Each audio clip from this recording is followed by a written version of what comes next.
on va ici, dans ce chapitre, présenter un outil calculateur important dans l'algèbre qui s'appelle les déterminants.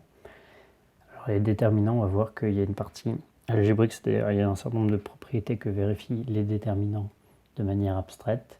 Et on va voir toute une partie algorithmique, c'est-à-dire comment on fait pour calculer de manière effective les déterminants. Alors la première partie, c'est bien sûr comment on fait pour définir le déterminant.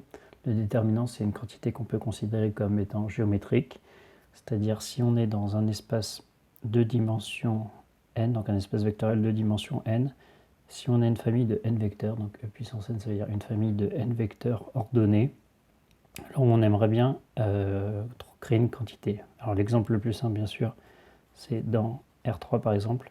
Si on a 3 vecteurs, la quantité qui peut être intéressante d'essayer d'obtenir, c'est sur ces 3 vecteurs, en fait, ça engendre un parallépipède régulier, voilà, avec tous les côtés là. Et la quantité qui peut être extraite de ça, c'est le volume. Alors en fait, on veut une quantité algébrique. Algébrique, c'est-à-dire on peut y avoir un signe aussi dans les opérations. Donc c'est un volume orienté. Alors justement, si on a des vecteurs V1, V2, V3, on peut s'interroger sur quelles sont les propriétés que doit avoir ce volume. Alors ce volume, ça va être une fonction donc, des 3 vecteurs V1, V2, V3. Et déjà, une des premières propriétés, c'est que si par exemple le côté V1 est multiplié par 2, alors le volume va être multiplié par 2. Et si le côté V2 est, je sais pas, pareil, multiplié par 2, ça va être multiplié par 2. Donc en fait, ça doit conserver un certain nombre de règles. Alors ces règles-là, justement, la première, c'est s'il y a un seul des vecteurs qui est modifié, et s'il est modifié de manière linéaire, c'est-à-dire soit on lui ajoute quelque chose, soit on multiplie par un certain facteur, alors ça doit modifier le volume de manière linéaire aussi. Autrement dit, c'est linéaire en chacune des variables. On dit multilinéaire. Ça va être alterné. Alors là, c'est c'est un volume algébrique, c'est-à-dire c'est un volume orienté.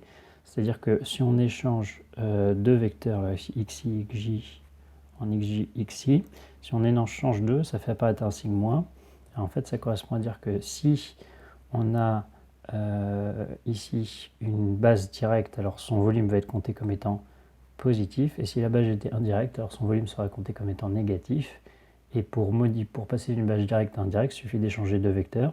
Donc si on échange V1 et V2, la base devient indirecte, et à ce compte-là, le volume sera compté négativement. La valeur absolue du volume est identique. Et il y a une propriété de renormalisation pour que la définition ici, dans la définition, on est unique. Il faut que le déterminant par rapport à une base fixée de la base elle-même soit égal à 1. En fait, c'est pour nous donner une valeur de référence, c'est-à-dire c'est une unité, c'est un volume, donc c'est combien de fois, en fait c'est combien de fois le volume de la base ou de la base canonique. Il faut avoir une valeur de référence pour un volume. Et le théorème, qu'on admet bien sûr, nous dit qu'il existe une unique application qui vérifie ça. On pourrait appeler hypervolume parce qu'on pourrait dire en dimension n. Et donc son nom c'est un déterminant. Donc le déterminant de n vecteurs en dimension n est donné par toutes ces propriétés-là et ça le définit finalement de manière unique. Alors on peut regarder que justement des vecteurs de R3 seraient donnés par des coordonnées simplement.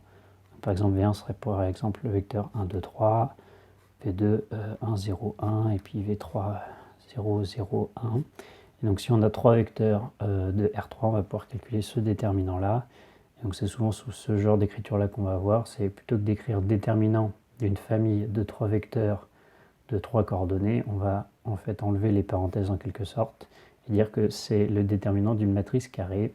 Autrement dit, ça va permettre en général de dire que le déterminant c'est plutôt le déterminant d'une matrice carrée et le déterminant d'une matrice carrée est donné simplement par la définition de volume précédemment par rapport au vecteur colonne. Et donc c'est une application qui est multilinéaire et alternée par rapport aux colonnes, dont le déterminant de la base canonique. Alors la base canonique, c'est donc correspond à la famille de la matrice identité val 1. Et donc ça nous donne une définition abstraite pour le moment du déterminant en dimension quelconque. On peut essayer de regarder qu'est-ce qui se passe en petite dimension. Alors, si par exemple on a deux vecteurs U1 et U2, l'idée c'est comment on fait pour calculer donc l'aire engendré par le parallépipède. Alors ici c'est donc l'aire, parce que c'est simplement en dimension 2. ici l'aire qui est ici, combien vaut-elle? Alors bien sûr on va dire que U1 c'est un vecteur, alors je vais plutôt écrire AC, et U2 c'est un vecteur BD, comme ça le déterminant donc, de la famille AC et BD, donc de U1, U2, vaudra simplement le déterminant d'une matrice quelconque ABCD. Donc c'est simplement la correspondance. Bien sûr, on préfère écrire ici avec moins de lettres, si on veut, avec moins de parenthèses plutôt. Donc c'est le déterminant d'une matrice carrée ou le déterminant d'une famille de deux vecteurs d'un espace de dimension 2. Donc ici, comment on va faire pour calculer? En fait, on sait comment calculer l'aire. En principe, on a notre base canonique qui est quelque part. Alors ici, je ne l'ai pas encore dessinée, mais on peut la rajouter. Alors on va dire que la base, elle serait comme ça.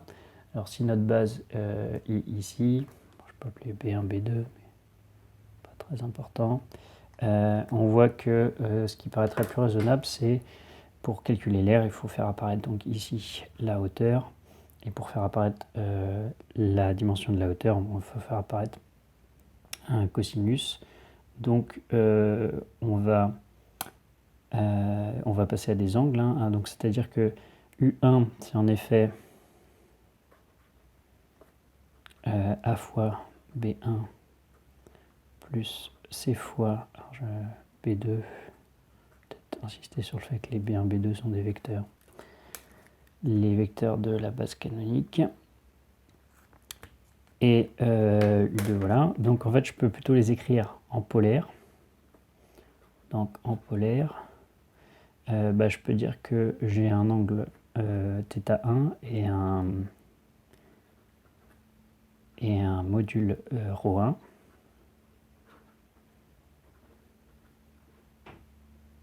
C'est C sinus θ1. Et pareil pour B et D, hein, c'est-à-dire en polaire. J'obtiens BC ρ cos θ2 et CC ρ2 sinus θ2. Et donc que vaut l'aire du triangle? Donc l'aire, j'aurais pu l'appeler ici grand A.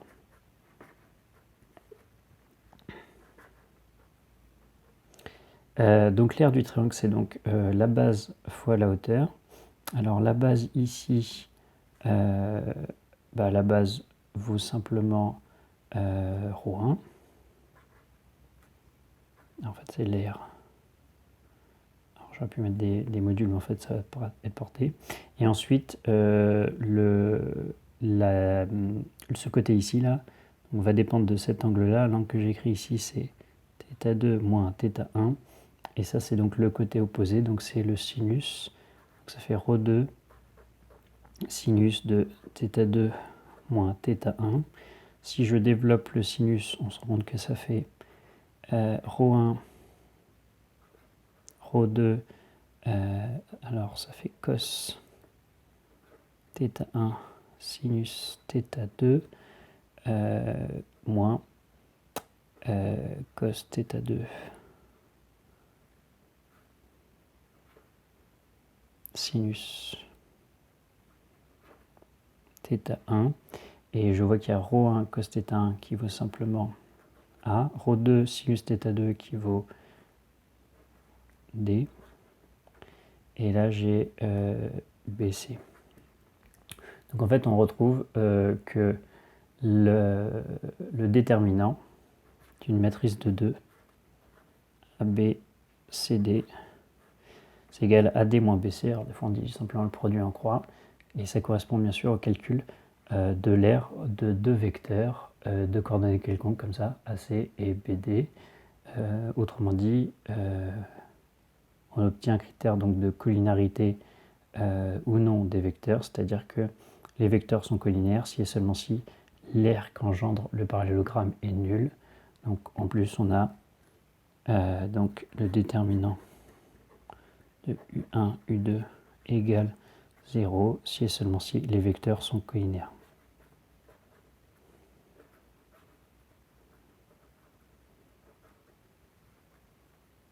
Donc Donc on a également les outils géométriques pour faire le calcul du volume en dimension 3. Donc si on a 3 vecteurs U1, U2, U3, par exemple on peut commencer par calculer la surface ici de base, donc U1, U2. Alors si on a U1, U2, ici on va voir une surface de base. En fait la surface est donnée, bon, par le déterminant des deux vecteurs, mais s'ils étaient dans le plan, ça correspond, c'est la norme, donc ça c'est S par exemple la surface.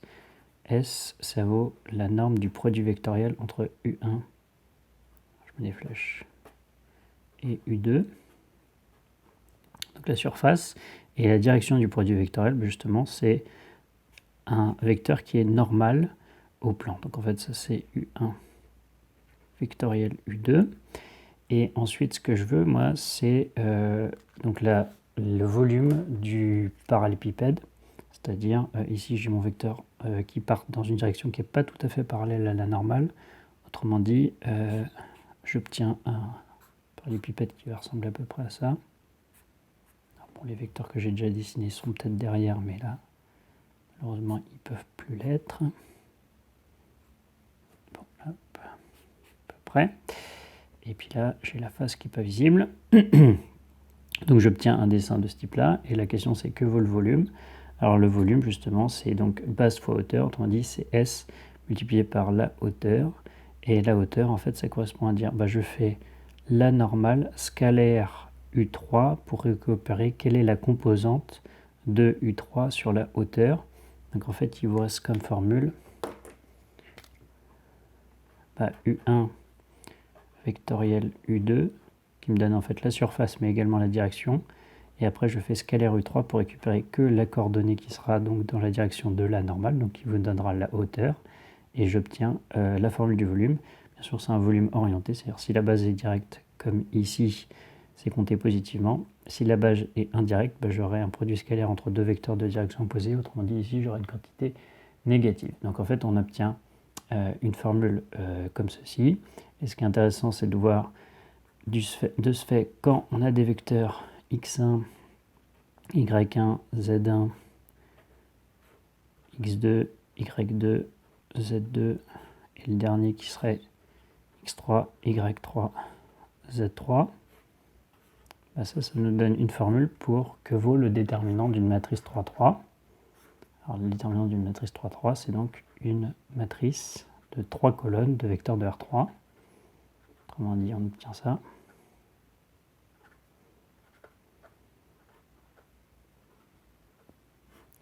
Voilà, et il y a des règles pour développer le produit vectoriel et pour développer le produit scalaire. Et quand on combine toutes ces règles, on retrouve ce qu'on appelle la règle de Sarrus. Alors la règle de Sarrus, j'allais dire, il y a quelque chose de relativement graphique pour l'obtenir. C'est quand on développe le produit vectoriel, on sait qu'il y a des termes qui sont plus et d'autres qui sont moins. Et le produit scalaire fait apparaître que des plus. Donc en fait, il y a un terme sur deux, autrement dit la moitié des termes qui a un plus et l'autre moitié des termes qui a un moins. Alors on va séparer ces termes en fait en deux familles. Alors en fait, en quelque sorte, on peut dire que les termes qui vont être portés par un plus sont les termes directs. Alors les termes directs dans une matrice, on a toujours quelque chose de particulier par rapport à la diagonale. Pourquoi quelque chose de particulier par rapport à la diagonale? Parce que justement la matrice identité c'est la matrice de référence. Donc la matrice identité c'est celle qui a que des termes diagonaux. Donc en fait ces termes là, ils vont produire justement x1 fois y2 fois z3. Ceux-là ils sont cotés positivement. Alors en fait c'est pas la seule diagonale directe. Donc il y a trois termes en diagonale directe. On peut dire donc il y a la première diagonale, il y a la deuxième diagonale. Alors en fait c'est la deuxième diagonale celle qui est en dessous. Alors on pourrait dire on est embêté parce que là il n'y a que deux termes. En fait on fait de la cyclicité, c'est-à-dire qu'ici il nous manque un terme, donc en fait on va rajouter x3 qui serait en haut. Donc ça fait lui, lui et lui. Et inversement il y a la surdiagonale qui fait ça. Et ici il nous manque un terme, c'est z1. Donc ces termes-là sont comptés positivement, les diagonales directes. Donc, par exemple celle qui est au-dessus ça fait x2, y3, z1. Et celle qui est en dessous, ça fait alors x3, je vais garder l'ordre avec les x en premier, donc x3, y1 et z2. Voilà, et ceux qui sont comptés négativement, alors ceux qui sont comptés négativement, c'est la diagonale qu'on appelle parfois indirecte, ou l'antidiagonale. Donc c'est en fait c'est les termes qui sont dans ce sens-là. Ça c'est ceux qui sont comptés avec un signe moins, alors que les autres sont comptés avec un signe plus. Voilà, et c'est donc celle-ci, donc x3, y2, z1.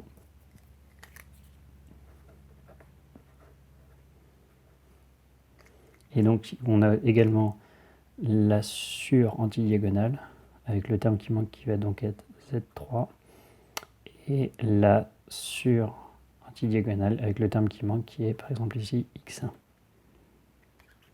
Donc si je mets pareil, je garde l'ordre alphabétique x, y, z pour mettre à chaque fois les termes.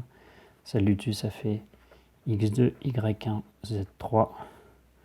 Et celle du dessus, ça fait celle, voilà, la plus à droite. Ça fait ça. Et donc ça s'appelle la règle de Sarus, c'est-à-dire on peut calculer directement le déterminant. En appliquant cette règle, il faut comprendre que c'est en fait une extrapolation de la formule AD moins BC. Dans dimension 2, il n'y a que 2 termes. En dimension 3, en fait, il y a 6 termes. En général, c'est n factoriel termes qu'il y a avec des plus et des moins. Donc on obtient cette formule-là. C'est qu'il n'y a que la dimension 2 et 3 où on peut appliquer directement une formule de calcul.